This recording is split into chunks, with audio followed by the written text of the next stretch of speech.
मेरा सवाल पहले पूछे गए सवाल से पैदा हुआ है और जैसा कि आपने कहा, बात आपकी लालसा की तीव्रता की है।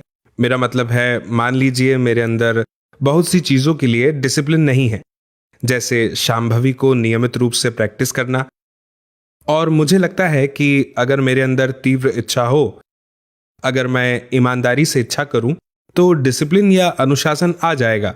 तो क्या लालसा हमेशा एक निश्चित स्थिति और समय से संबंधित होती है? ये किसी समय या स्थिति में होगी, या कुछ ऐसा किया जा सकता है जिससे इच्छा ही तीव्र हो जाए?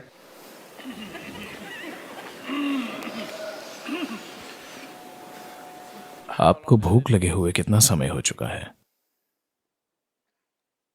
कुछ घंटे हो गए। बहुत भूख आपको आखिरी बार कब लगी थी? क्योंकि ज्यादातर लोग कभी खुद को भूख महसूस ही नहीं होने देते, वे दिन भर खाते रहते हैं। कितना समय हो गया है जब आपको सचमुच बहुत भूख लगी थी? कभी कभार हाँ। मुझे बताएं, कितने समय पहले? सचमुच बहुत भूख लगना, मतलब मेरा मतलब है, भूख तो लगती है और फिर हम खाते हैं, लेकिन मुझे नहीं पता कि इतनी भूख कब लगी थी कि मैं। फिर तो बहुत समय हो गया है। हाँ हाँ। क्योंकि भूख ऐसा अनुभव नहीं है जिसे आप भूल सकते हैं, ये तीव्र होती है। तो अगर आप 3 दिन 4 दिन व्रत रखें तो आप हर चीज ध्यान से करेंगे। आप एक उंगली भी बेवजह नहीं हिलाएंगे। आप हर चीज का सावधानी से इस्तेमाल करेंगे। आप बस वही कहेंगे जो आप कहना चाहते हैं। आप इस तरह डा डा डा डा डा बात नहीं करेंगे। आप ध्यान से बोलेंगे, क्योंकि अब ऊर्जा सीमित है और आप जानते हैं कि आपको एक ढंग से जीना है। कोई ट्रेनिंग नहीं चाहिए, बस इसलिए कि आप भूखे हैं आप शांत हो जाते हैं, आप ऐसे बन जाते हैं। इसी तरह अगर किसी चीज की तड़प हो तो वह भूख जैसी होती है। अगर आपकी लालसा काफी मजबूत है तो सब कुछ अपने आप होने लगेगा। आपको अपने जीवन में डिसिप्लिन लाने की जरूरत नहीं है, गुरु खोजने की जरूरत नहीं है, ऐसा कुछ नहीं है। अगर आपकी लालसा मजबूत हो तो सब कुछ अपने आप होगा। तो समस्या ये है कि लालसा नहीं है, क्योंकि आप नाश्ता करते रहते हैं। जो लोग हमेशा नाश्ता करते रहते हैं उन्हें भूख नहीं लगती, क्योंकि आप नाश्ता कर रहे हैं। नाश्ते का मतलब है अभी आप अपनी इच्छा पूरी करने की कोशिश में हैं।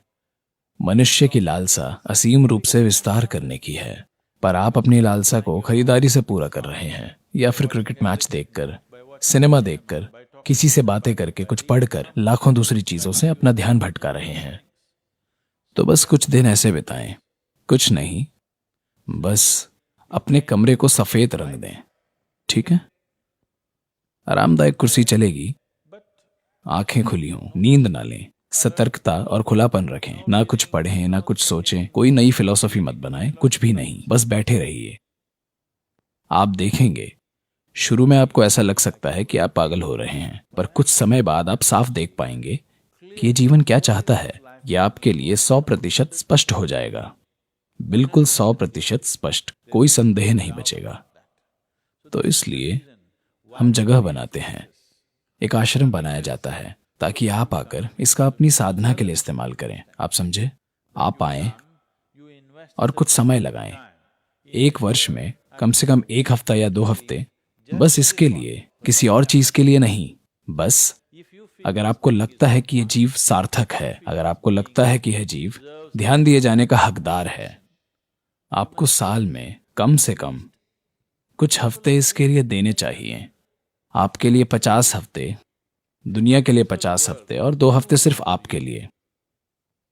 सिर्फ आपके लिए, ना आपके शरीर के लिए, ना मन के लिए, ना मनोरंजन के लिए, ना ही अपने परिवार के लिए, बस आपके लिए। आपको यह समझना होगा, सबसे अच्छी चीज, सबसे महत्वपूर्ण चीज और सबसे खूबसूरत चीज जो आप अपने आसपास के लोगों को दे सकते हैं, वो ये है कि आप एक विकसित इंसान हैं। हाँ या ना? ना आपका पैसा, ना आपका धन, ना आपकी बकवास, ना आपका काम, इन सबसे यह फर्क नहीं पड़ेगा कि आपके साथ रहना एक अद्भुत अनुभव है, कि आपके आसपास के लोग, आपके परिवार, आपके साथ काम करने वाले लोग, आपके दोस्त और दूसरे आपके साथ रहना चाहें, क्योंकि आपके साथ रहना एक अद्भुत अनुभव है। ये सबसे अच्छी चीज है जो आप अपने आसपास किसी के लिए भी कर पाएंगे। उन्हें बस इसी चीज की ख्वाहिश है ना? But now the problem is you are looking for that wonderful person. पर अब समस्या यह है कि आप खुद वैसा अद्भुत व्यक्ति खोज रहे हैं। अरे मुझे एक अद्भुत व्यक्ति मिला, पर आप खुद एक अद्भुत व्यक्ति क्यों नहीं हैं? क्योंकि आपने कभी इस पर ध्यान नहीं दिया। आपको लगता है कि आपके आसपास जो कुछ हो रहा है वो इससे ज्यादा महत्वपूर्ण है। नहीं नहीं नहीं, आपके जीवन की क्वालिटी मूल रूप से इसकी क्वालिटी से तय होती है। ये जैसा है जीवन भी वैसा ही होगा। हम आपको जहां भी भेजें, चाहे हम आपको स्वर्ग में डाल दें या नरक में, आपके जीवन का अनुभव और क्वालिटी इस बात से तय होगी कि यह कैसा है, ना कि स्थिति कैसी है।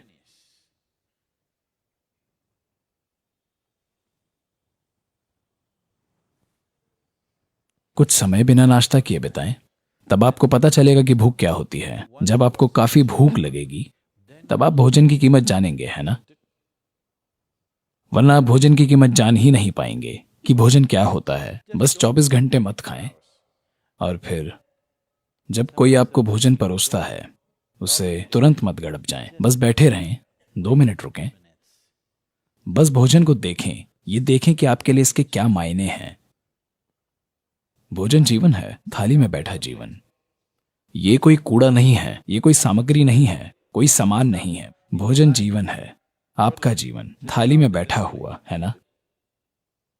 अगर आप भोजन को ऐसे अनुभव से देखते हैं तो भोजन को संभालने का आपका तरीका बदलेगा या नहीं? हाँ, यही सब कुछ है। तो अगर आप सिर्फ 1 हफ्ता बिताएं जहां आप बस चिंता ना करें, अगर आप आएंगे तो ये हम आपके लिए ठीक कर देंगे। हम इसे एक खास तरह से तय करेंगे और फिर आप देखेंगे कि इसे जानना आपके जीवन में सबसे बड़ी चीज बन जाएगी।